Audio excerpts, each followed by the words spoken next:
이 이야기는 그날로부터 25년 전으로 거슬러 올라갑니다. 25년 전 이른 봄이었습니다. 경상남도 산청군 지리산 자락 깊은 곳에 심원사라는 절이 있었습니다. 심원사, 깊을 심에, 샘원, 깊은 샘이라는 뜻입니다. 산속 깊은 곳, 맑은 샘물이 솟아나는 곳에 자리한 절이었습니다. 그 절은 오래된 절이었습니다. 신라 시대부터 있었다는 이야기가 전해졌습니다. 하지만 세월이 흐르면서 절은 낡고 허름해졌습니다. 법당 지붕은 여기저기 구멍이 나서 비가 오면 물이 샜습니다. 기둥은 세월에 썩어 언제 무너질지 모르는 상태였습니다. 담장은 군데군데 무너져 있었고 마당은 잡초로 뒤덮여 있었습니다. 그곳에 묘심 스님이라는 분이 계셨습니다. 묘할묘해, 마음심, 묘한 마음, 깊은 마음이라는 뜻의 법명이었습니다. 스님은 그 절에서 20년을 넘게 지내셨습니다. 새벽마다 예불을 올리고 낮에는 밭을 일구고 저녁에는 경을 읽으며 하루하루를 보내셨습니다. 스님의 나이는 50이 되었습니다. 머리는 조금씩 휘어지기 시작했고 얼굴에는 주름이 생겨났습니다. 하지만 그 눈빛만큼은 여전히 맑았습니다. 부처님을 향한 그 마음만큼은 여전히 뜨거웠습니다. 그런데 그 절의 모습이 스님의 마음을 늘 무겁게 했습니다. 부처님을 모신 법당이 이렇게 허름하다는 것이 늘 마음에 걸렸습니다. 스님은 매일 부처님 앞에서 기도했습니다. 새벽 예불을 올린 후 스님은 부처님 앞에 앉았습니다. 부처님, 이 절을 새로 고치고 싶습니다. 부처님을 모신 법당이 이렇게 허름해서는 안 됩니다. 지붕을 새로 올리고 싶습니다. 기둥을 새로 세우고 싶습니다. 담장을 새로 쌓고 싶습니다.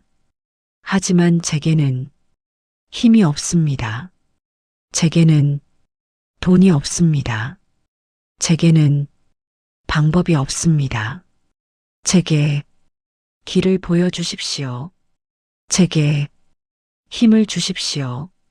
이렇게 기도한 지 3년이 지났습니다. 아침마다 저녁마다 스님은 같은 기도를 올렸습니다. 그런데 어느 날 밤이었습니다.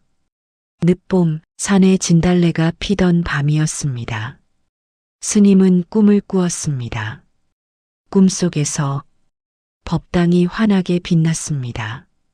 그 빛은 황금빛이었습니다. 따뜻하고 부드럽고 평화로운 빛이었습니다. 부처님께서 그 빛 속에 계셨습니다. 부처님께서는 손을 들어 스님을 가리키셨습니다. 그리고 입을 여셨습니다. 묘심아, 내 기도를 들었다. 내 소원을 안다. 내일 동구 밖으로 나가거라. 해가 중천에 이를 때 그곳으로 가거라. 내가 기다리는 사람이 그곳에 있을 것이다. 그를 따르거라. 그가 너를 도울 것이다. 하지만 기억하거라. 모든 것은 때가 있는 법이니라. 꿈에서 깨어난 스님은 가슴이 뛰었습니다.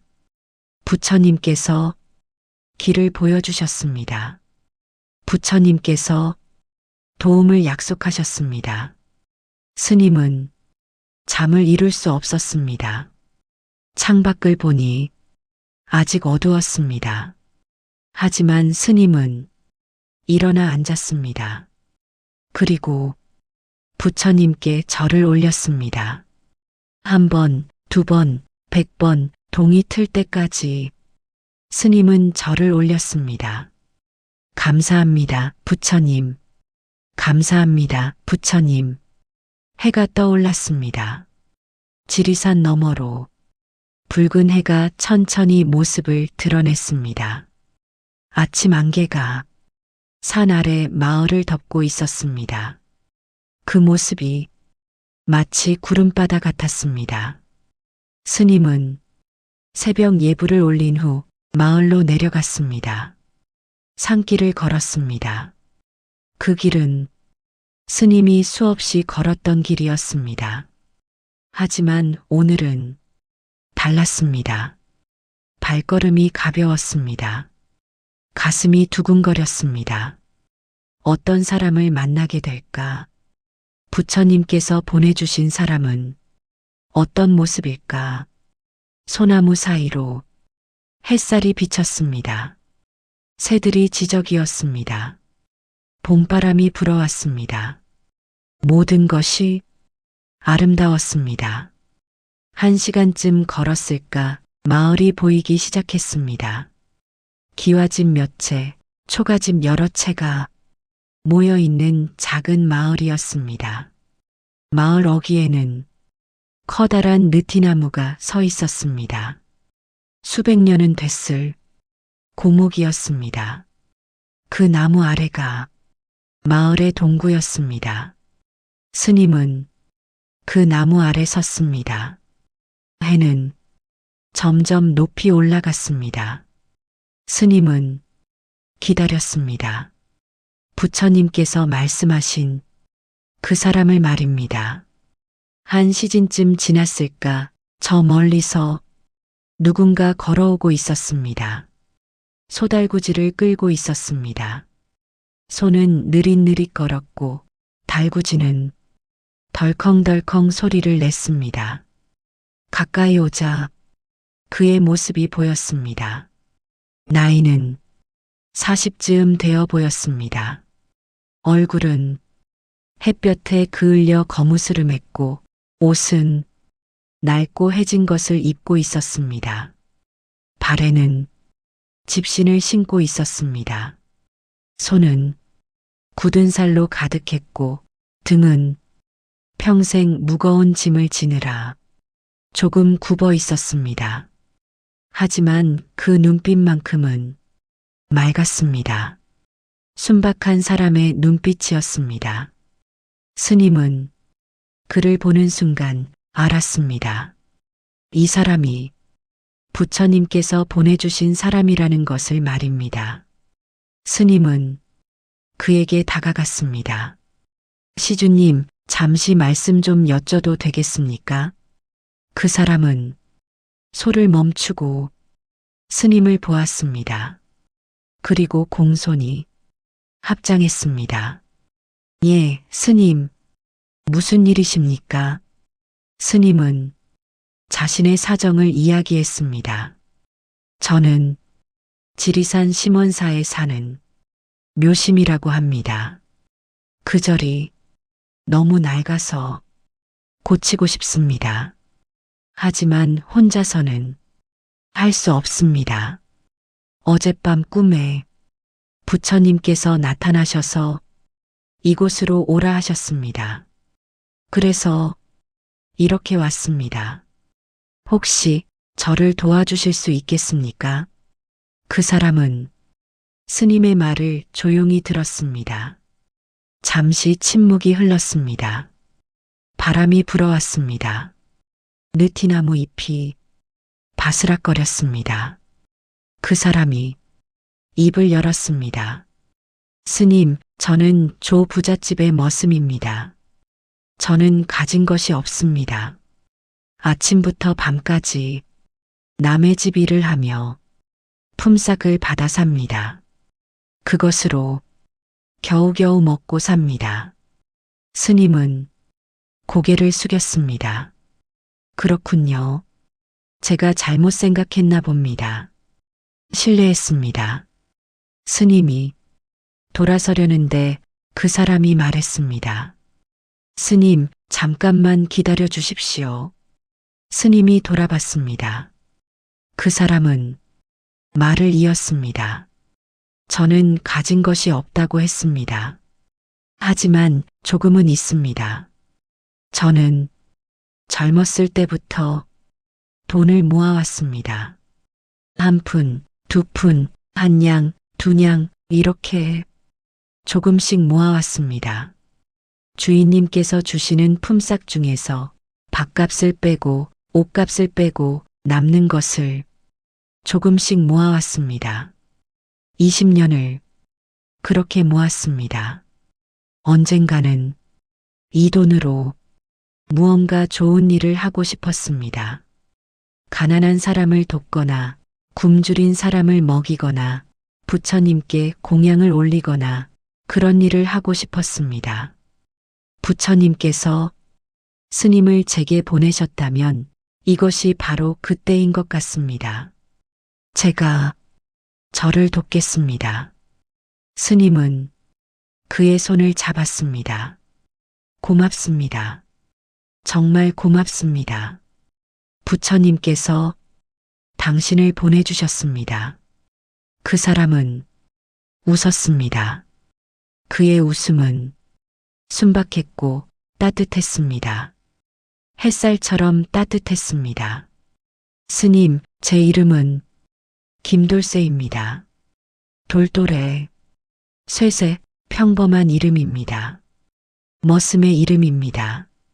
스님은 그의 손을 꽉 잡았습니다. 김시주님, 평범한 이름이 아닙니다. 돌처럼 단단하고 쇠처럼 강한 좋은 이름입니다. 두 사람은 웃었습니다. 그렇게 스님과 머슴의 인연이 시작되었습니다. 그날부터 머슴 김돌쇠는 저를 도왔습니다.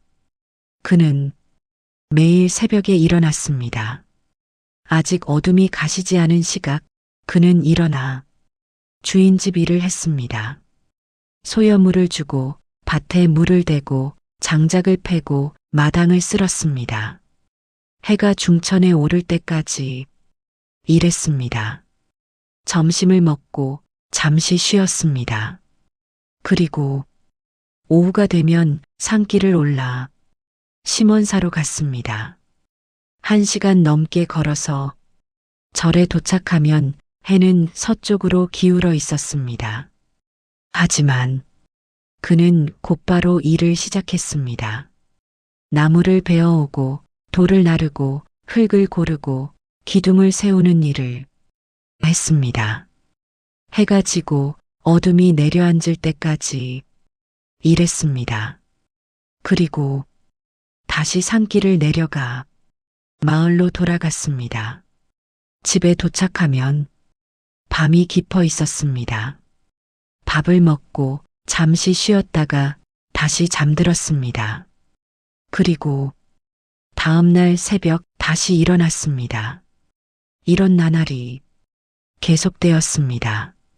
한 달이 지나고 2달이 지나고 석 달이 지났습니다.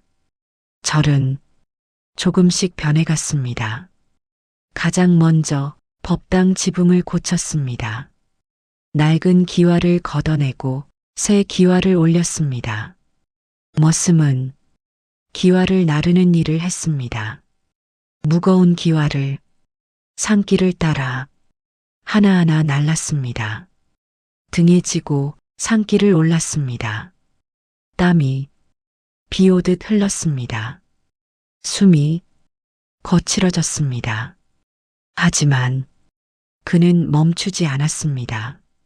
1장, 2장, 100장, 1000장 이렇게 기와를 날랐습니다. 그리고 마침내 법당에 새 지붕이 올려졌습니다. 비가 왔습니다.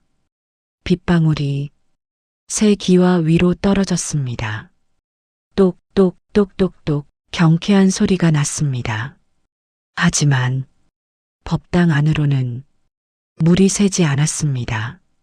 스님과 머슴은 마주보며 웃었습니다.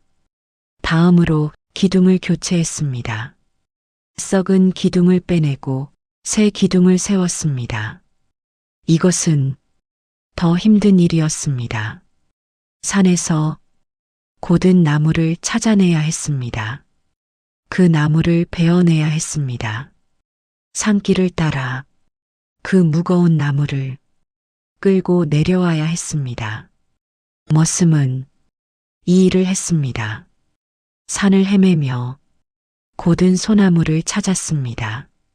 찾아내면 도끼로 베어냈습니다. 그리고 그 나무를 밧줄로 묶어 끌고 내려왔습니다. 혼자서는 할 수 없는 일이었습니다. 스님도 함께 했습니다. 두 사람은 밧줄을 잡고 힘을 모아 나무를 끌었습니다. 하나, 둘, 셋, 구령을 맞춰가며 끌었습니다. 돌부리에 걸리면 함께 밀어냈습니다. 비탈길에서는 함께 버텼습니다. 땀과 흙으로 온몸이 범벅이 되었습니다. 하지만 두 사람은 웃으며 일했습니다. 여름이 왔습니다. 뜨거운 햇살이 내리쬐었습니다. 매미가 울었습니다. 땀이 쏟아졌습니다. 하지만 일은 계속되었습니다. 가을이 왔습니다. 산이 붉게 물들었습니다. 단풍이 아름다웠습니다. 서늘한 바람이 불었습니다. 일하기 좋은 계절이었습니다. 담장을 쌓았습니다. 무너진 담을 허물고 새로 쌓았습니다. 돌을 하나하나 쌓아 담장을 만들었습니다. 마당을 고르고 잡초를 뽑고 꽃을 심었습니다. 6달이 지났습니다. 절은 거의 새 것처럼 변했습니다. 지붕은 새로 올려졌고 기둥은 새로 세워졌고 담장은 새로 쌓였습니다. 마당은 깨끗해졌고 꽃이 피어났습니다. 스님은 매일 부처님께 감사의 절을 올렸습니다. 부처님, 감사합니다. 이 머슴 김돌쇠에게 복을 내려주십시오. 이렇게 선한 사람에게는 반드시 좋은 일이 있어야 합니다. 머슴도 행복해 보였습니다. 힘든 일인데도 그는 늘 웃었습니다. 일을 하면서 노래를 불렀습니다. 산새들이 그의 노래에 화답했고 바람이 그의 노래를 실어 날랐습니다. 어느 날 저녁 해가 지고 하늘이 붉게 물들었을 때 스님과 머슴은 법당 앞 마루에 앉았습니다. 두 사람은 말없이 노을을 바라보았습니다. 스님이 말했습니다. 김시주님, 정말 고맙습니다. 시주님 덕분에 절이 이렇게 아름다워졌습니다. 부처님께서 시주님께 큰 복을 내리실 것입니다. 머슴은 고개를 저었습니다. 아닙니다, 스님. 복을 받은 것은 저입니다. 저는 평생 남의 집 일만 했습니다. 아무도 저를 알아주지 않았습니다. 아무도 저를 기억하지 않았습니다. 하지만 이 일은 다릅니다. 이 일은 부처님을 위한 일입니다. 이 일은 영원히 남을 일입니다. 제가 죽고 나서도 이 절은 남아있을 것입니다. 제가 만든 이 지붕, 제가 세운 이 기둥, 제가 쌓은 이 담장이 남아있을 것입니다. 그것만으로도 저는 행복합니다. 스님은 머슴의 손을 잡았습니다. 김시주님, 시주님은 부처님 같은 분입니다. 머슴은 웃었습니다. 노을이 두 사람을 비췄습니다.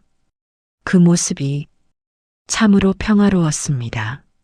하지만 세상 일은 우리가 바라는 대로만 되지 않습니다.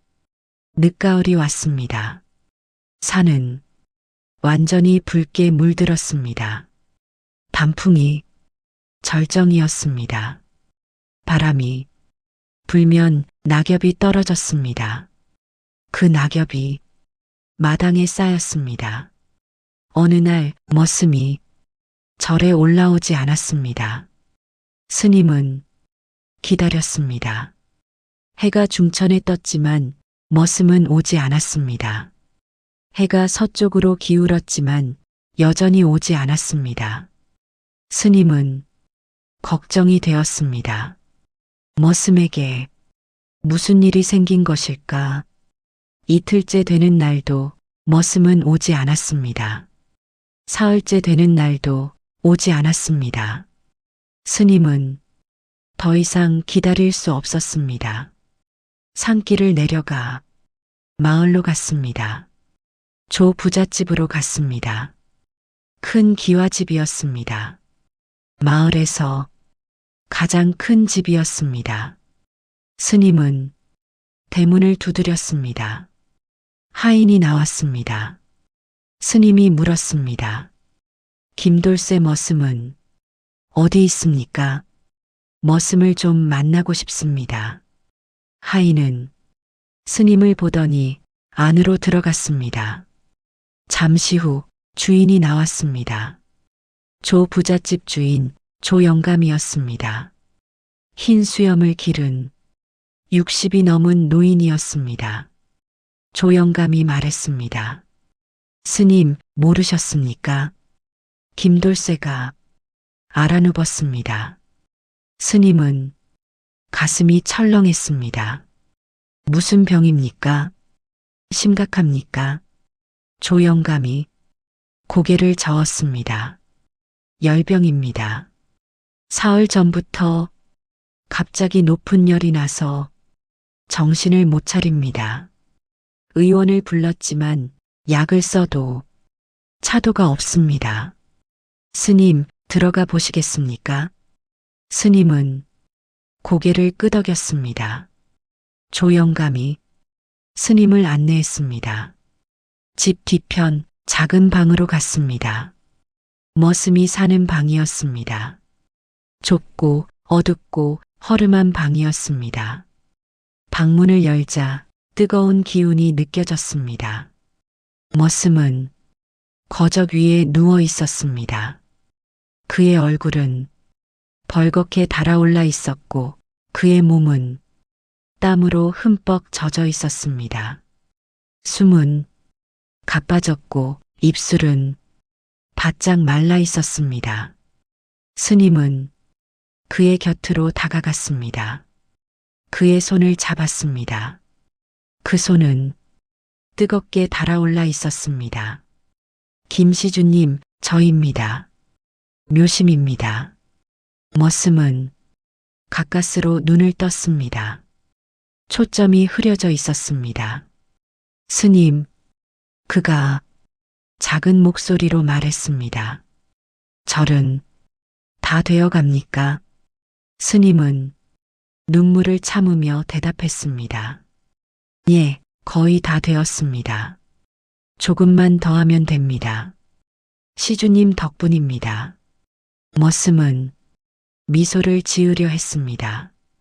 하지만 그 미소는 고통으로 일그러졌습니다. 다행입니다. 부처님께 제가 도움이 되었다니 다행입니다. 그리고 그는 다시 눈을 감았습니다. 스님은 그날부터 머슴의 방에서 밤낮으로 기도했습니다. 부처님, 이 사람을 살려주십시오. 이렇게 선한 사람을 이렇게 데려가시면 안 됩니다. 이 사람은 아무것도 가진 것 없이 자신의 전부를 바쳤습니다. 이 사람은 부처님을 위해 모든 것을 주었습니다. 제발 이 사람을 살려주십시오.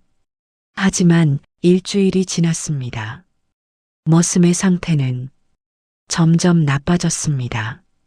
열은 더욱 높아졌고 의식은 점점 흐려졌습니다. 숨은 점점 가빠졌고 맥박은 점점 약해졌습니다. 그리고 어느 날 새벽 동이 트기 직전 가장 어두운 시각에 머슴은 마지막 숨을 거두었습니다. 스님은 그 자리에 주저앉았습니다. 눈물이 쏟아졌습니다. 왜입니까? 왜입니까? 부처님, 이렇게 선한 사람을 왜 데려가십니까?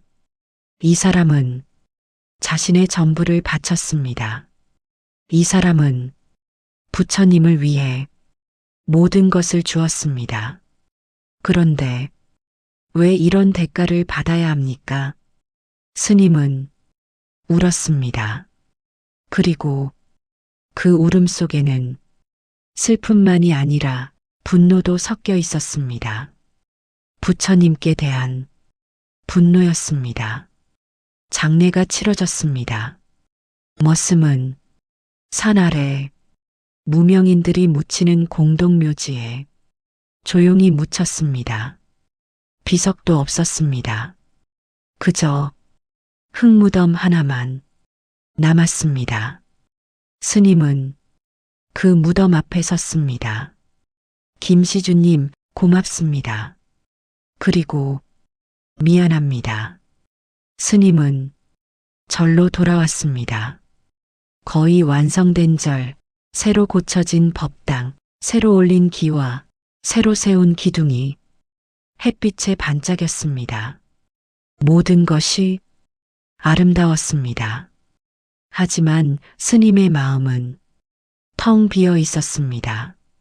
아니, 텅 빈 것이 아니라 무언가로 가득 차 있었습니다. 분노였습니다. 원망이었습니다. 배신감이었습니다. 스님은 법당으로 들어갔습니다. 부처님께서 자비로운 얼굴로 미소 짓고 계셨습니다. 그 미소를 보는 순간 스님의 가슴 속에서 무언가가 폭발했습니다. 스님은 소리쳤습니다. 부처님, 당신께서 꿈에 나타나셨습니다. 당신께서 도움을 약속하셨습니다. 저는 믿었습니다. 저는 그 머슴을 만났습니다. 그는 선한 사람이었습니다. 그는 자신의 전부를 바쳤습니다. 그런데 당신은 그를 데려가셨습니다. 왜입니까? 왜 선한 사람이 고통받아야 합니까? 왜 선한 사람이 죽어야 합니까? 당신의 가르침은 거짓입니까? 선을 행하면 복을 받는다는 그 말은 거짓입니까? 스님의 목소리는 법당 안에 울려 퍼졌습니다. 눈물이 흘렀습니다.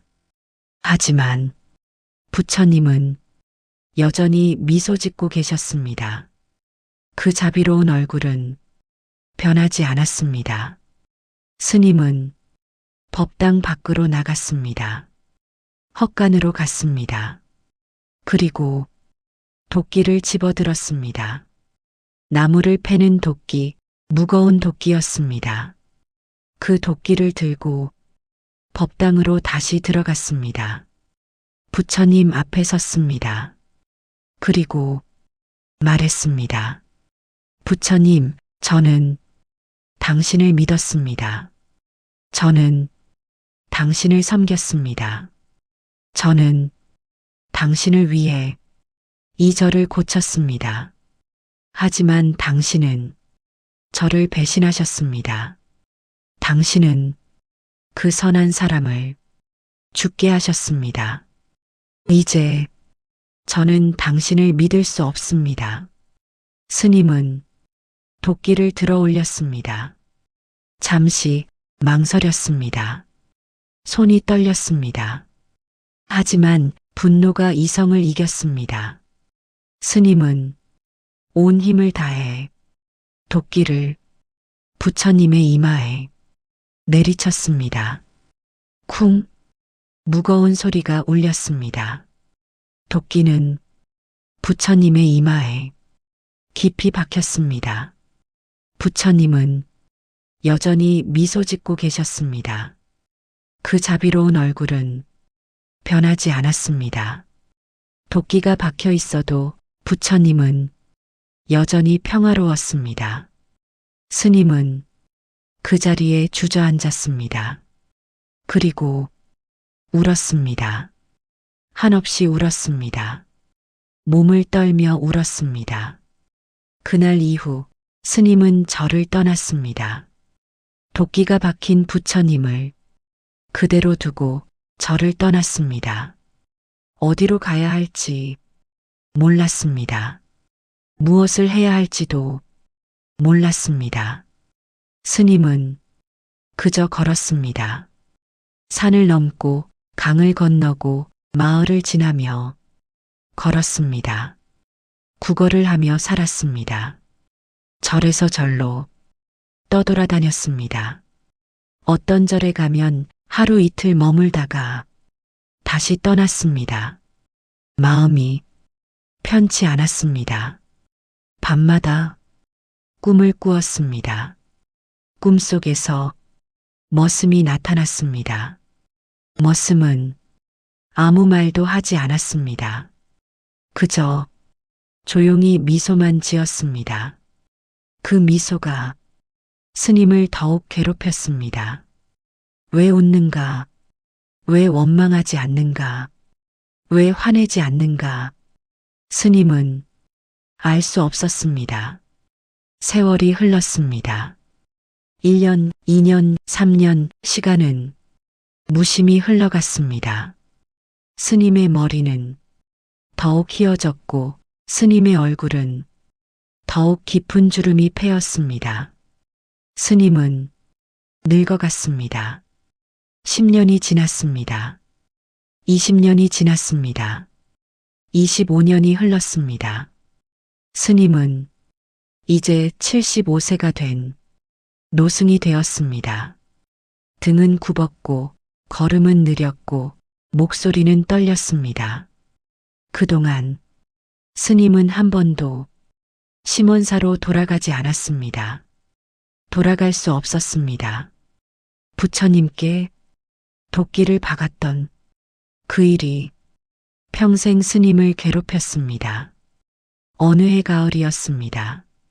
스님은 경주 근처의 어느 작은 절에 머물고 있었습니다. 어느 날 한 행자가 스님을 찾아왔습니다. 스님, 소식을 전하러 왔습니다. 스님의 고향 시몬사 소식입니다. 스님은 가슴이 뛰었습니다. 시몬사가 어떻게 되었소? 행자가 말했습니다. 새 원님이 산청에 부임했다고 합니다. 젊은 원님입니다. 그 원님이 시몬사를 찾았다고 합니다. 그리고 그 도끼를 빼냈다고 합니다. 스님은 얼어붙었습니다. 그 도끼를 빼냈다고? 행자가 고개를 끄덕였습니다. 예, 25년 동안 부처님 이마에 박혀 있던 그 도끼를 말입니다. 원님이 그것을 보자마자 빼냈다고 합니다.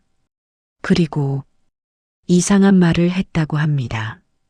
스님은 숨을 죽이고 물었습니다. 무슨 말을 했소? 행자가 말했습니다. 원님이 말했다고 합니다. 이 도끼는 제가 빼야 합니다. 이 도끼는 제 때문에 박힌 것이기 때문입니다. 스님은 그 자리에 주저앉았습니다. 스님은 다음 날 새벽 시몬사를 향해 떠났습니다. 25년 만에 돌아가는 길이었습니다. 산을 넘고 강을 건너고 마을을 지나 걸었습니다. 75세의 노인에게는 힘든 여정이었습니다. 보름을 걸었습니다. 길에서 쉬며 천천히 걸었습니다. 그리고 마침내 지리산이 보였습니다. 그 산, 그리운 산이었습니다. 산길을 올랐습니다. 그 길은 25년 전 수없이 걸었던 길이었습니다. 하지만 이제는 너무나 힘들었습니다. 나이가 들었습니다. 숨이 가빴습니다. 다리가 떨렸습니다. 쉬엄쉬엄 올랐습니다. 하루가 걸렸습니다. 그리고 마침내 심원사가 보였습니다. 절은 그대로 있었습니다. 25년 전 머슴과 함께 고친 그 모습 그대로였습니다. 지붕도 기둥도 담장도 그대로였습니다. 하지만 세월의 흔적이 보였습니다. 기와는 조금 이끼가 끼었고 담장은 여기저기 금이 갔습니다. 스님은 천천히 걸어 법당으로 갔습니다. 문을 열었습니다. 부처님께서 계셨습니다. 그런데 부처님의 이마에는 도끼가 없었습니다. 도끼가 빠진 자리에는 깊은 자국이 남아 있었습니다. 하지만 부처님은 여전히 미소 짓고 계셨습니다. 그 자비로운 얼굴은 변하지 않았습니다. 스님은 부처님 앞에 무릎을 꿇었습니다. 그리고 절을 올렸습니다. 한 번, 두 번, 100번 눈물을 흘리며 절을 올렸습니다. 부처님, 용서하십시오. 제가 어리석었습니다. 제가 부처님을 원망했습니다. 제가 부처님께 도끼를 박았습니다. 용서하십시오. 그때 뒤에서 목소리가 들렸습니다. 스님, 스님께서 묘심 스님이십니까? 스님은 뒤를 돌아봤습니다. 한 젊은이가 서 있었습니다. 관복을 입은 원님이었습니다. 나이는 25, 6세 정도로 보였습니다. 젊은 얼굴이었습니다. 하지만 그 눈빛에는 무언가 깊은 것이 있었습니다. 맑고 순박하면서도 무언가를 아는 듯한 눈빛이었습니다. 스님은 그 눈빛을 보는 순간 알았습니다. 원님이 말했습니다. 스님, 저를 기억하지 못하시겠지만 저는 스님을 압니다. 꿈에서 여러 번 봤습니다. 스님과 함께 저를 고치는 꿈을 여러 번 꾸었습니다. 저는 25년 전 이곳에서 죽었습니다. 저는 조 부잣집 머슴이었습니다. 김돌쇠였습니다. 스님은 숨이 멎었습니다. 원님이 말을 이었습니다. 저는 죽어서 다시 태어났습니다. 좋은 집안에서 태어났습니다. 부모님께서는 저를 소중히 키우셨습니다. 공부를 할 수 있었고 과거에 합격했고 25살에 원님이 되었습니다. 모든 것이 스님과 함께 저를 고친 그 공덕 때문입니다. 저는 어려서부터 이상한 꿈을 꾸었습니다. 스님과 함께 저를 고치는 꿈, 법당에 도끼가 박혀 있는 꿈, 그런 꿈을 계속 꾸었습니다. 그리고 부임지가 산청으로 정해졌을 때 저는 알았습니다. 제가 여기로 돌아와야 한다는 것을 말입니다. 스님, 스님께서 부처님께 도끼를 박으신 것 저는 압니다. 저는 그것이 제 때문이라는 것을 압니다. 저는 죽으면서 스님께 너무 큰 슬픔을 드렸습니다. 그래서 저는 돌아왔습니다. 이 도끼를 빼기 위해 돌아왔습니다. 스님은 원님을 보았습니다. 그 얼굴에서 그 눈빛에서 25년 전 그 머슴의 모습이 보였습니다. 스님은 원님의 손을 잡았습니다. 김시주님, 정말 시주님이십니까? 원님이 웃었습니다. 그 웃음은 25년 전과 똑같았습니다. 순박하고 따뜻한 웃음이었습니다. 예, 스님, 저입니다. 두 사람은 서로를 안았습니다. 그리고 울었습니다. 그날 저녁 스님과 원님은 법당 앞 마루에 앉았습니다. 25년 전 머슴과 스님이 앉았던 그 자리였습니다. 해가 지고 하늘이 붉게 물들었습니다. 원님이 말했습니다. 스님, 저는 이제 압니다. 부처님께서 왜 저를 그때 데려가셨는지 말입니다. 만약 제가 그때 죽지 않았다면 저는 평생 머슴으로 살았을 것입니다. 가난하게, 힘들게 아무도 알아주지 않는 삶을 살았을 것입니다. 하지만 저는 죽었고 다시 태어났습니다. 그리고 이렇게 좋은 삶을 살 수 있게 되었습니다. 공부를 할 수 있었고, 책을 읽을 수 있었고, 세상을 알 수 있었습니다. 그리고 백성들을 돌보는 원님이 되었습니다. 이것이 부처님께서 주신 복입니다. 제가 저를 고친 것, 제가 부처님께 공양한 것, 그 선행의 대가입니다. 스님, 스님께서는 당시에 원망하셨을 것입니다. 스님께서는 부처님을 배신했다고 느끼셨을 것입니다. 하지만 그것은 우리가 모든 것을 알지 못했기 때문입니다. 부처님께서는 모든 것을 아셨습니다. 저를 그때 데려가는 것이 저에게 더 좋다는 것을 아셨습니다. 모든 것은 때가 있습니다. 때가 되면 모든 것이 드러납니다. 스님은 고개를 끄덕였습니다.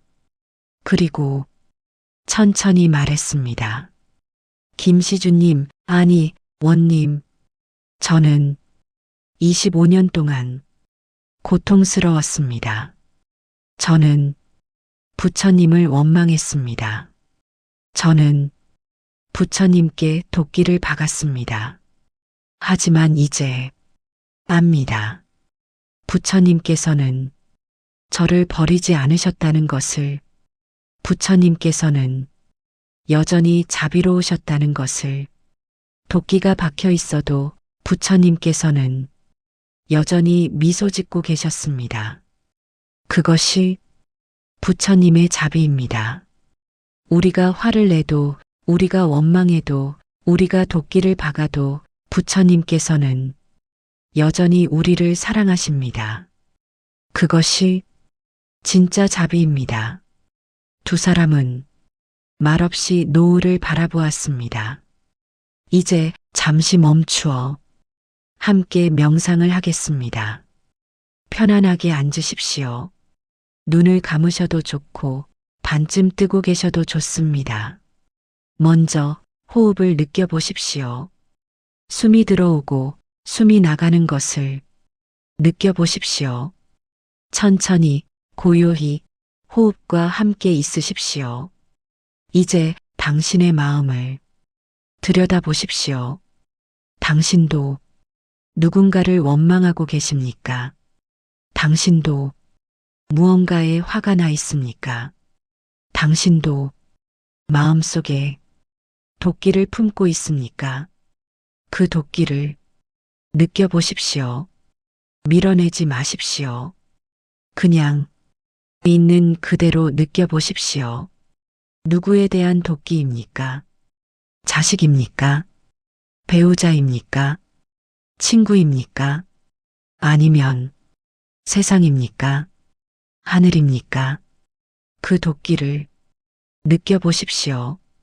그리고 천천히 그 도끼를 빼내십시오. 마음속으로 말해보십시오.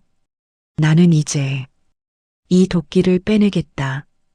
나는 이제 이 원망을 놓아버리겠다. 나는 이제 이 화를 흘려보내겠다. 천천히 호흡과 함께 빼내십시오. 숨을 들이쉴 때 평화를 받아들이고 숨을 내쉴 때 원망을 내보내십시오. 한 번, 두 번, 세 번 천천히 반복하십시오. 이제 당신의 마음을 느껴보십시오. 조금 가벼워졌습니까? 조금 평화로워졌습니까? 그 느낌을 잠시 머물러 보십시오. 준비가 되면 천천히 눈을 뜨십시오. 그 후 원님은 저를 다시 고쳤습니다. 25년의 세월로 낡아진 곳을 고치고 이끼가 낀 곳을 닦고 금이 간 곳을 메웠습니다. 스님도 함께 했습니다.